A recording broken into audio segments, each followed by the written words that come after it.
So, Pastor Sheila, can you think of a situation, a moment, an instance where you experienced grace? And what did that look like, or how did you experience it? So I've had a few moments to think about an instance of grace in my life. And as I thought about what I wanted to share, um, I was thinking that so often we separate the spiritual and the physical in our lives.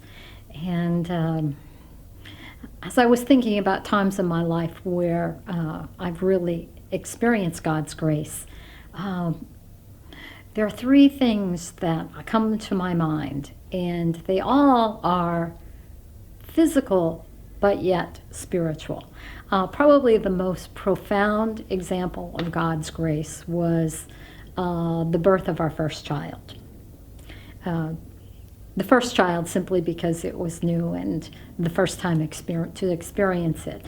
But I just remember that being a very profound spiritual experience, to have this tiny babe full of the breath of life, that even though I had carried that child, I had absolutely nothing to do with giving that child breath.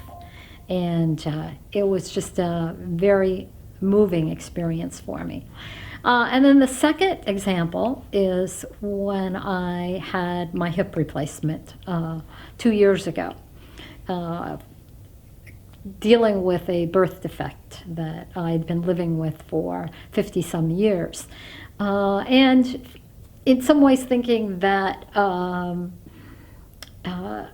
that's physical, something physical, but just an extreme sense of gratitude as I look back on how the doctor who did that hip replacement really has given me renewed life, and just a sense of gratitude to the doctor and to God for giving us minds and technology to make life better in the spiritual and physical sense.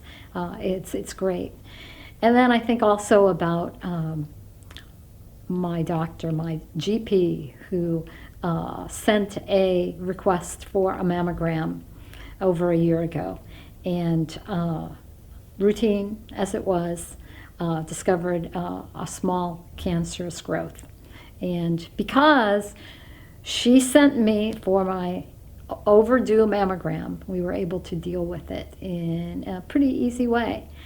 And all of those things are spiritual as well as physical. And I guess as I've paused to reflect on God's grace, understanding that many times the physical and the spiritual go hand in hand.